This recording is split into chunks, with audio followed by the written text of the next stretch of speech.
Danny, in your ad touting your position on illegal immigration, you say, quote, "We are a generous people who share common values such as respect for hard work and the rule of law."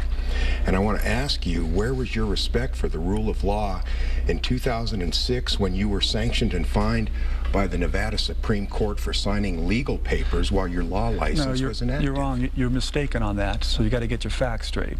I was sanctioned. I have a. You are, and I'll get you the copy of the decision. Please do, because I have a copy of the decision and then myself. I'll have you come on and you can explain it to the people how you were mistaken.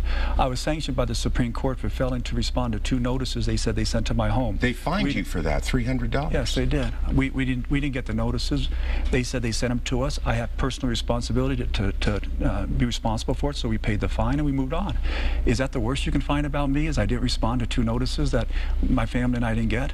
That's the worst you can say about me in this race? Well, I'm just asking you because it was an issue in your 2006 campaign, and you talked about it right on this show. Well, see, again, you're mischaracterizing it, saying I practice law without a license or these other type of things you want to say, which is not true. Those were those attack pieces that were inaccurate and false, which you get in these type of campaigns. The fact is, I didn't respond to 2 notices the Supreme Court said they sent to my home.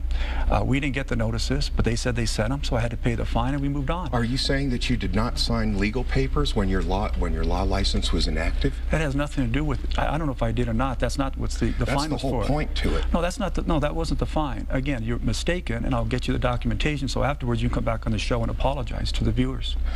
Danny, did you sign legal papers while your law license was inactive? I don't recall. That's my question. My law license was inactive for about 6 months. If I did, it would have nothing to do with the Supreme Court case. Well, I guess we agree to disagree on that. Well, there's a decision. The Supreme Court decision is there, and I'll give you a copy of it, and afterwards come back on the show and apologize. And if you weren't in failure to this, why did you get fined in the first place? I just told you I didn't respond to 2 notices that they said they sent to my home. That's exactly what the case says. And again, I'll get you a copy of it. Instead of trying to continue on this, let's look at the case. Okay, and then we'll come back on and we'll show you don't know if you signed legal papers when your law license was inactive. There was an issue about that. There was a timing of whether it happened or not. I don't know for sure now. If it did, it had nothing to do with the fine, which is what you're trying to bring up. Well, the fine had to do with they were trying to get a hold of you about your signing these papers without a law license. No, it wasn't. The fine had to do with, they said they sent me 2 notices that they wanted us to respond to a brief for the appeal to the Supreme Court, but we settled the case, so there was no need to file the appeal. You don't know the facts here. So, I mean, you don't know the facts. I do. No, you don't. There's a decision, and the decision, I'll bring you a copy of it, and you can look at it. Okay, please do. And we will respond if appropriate.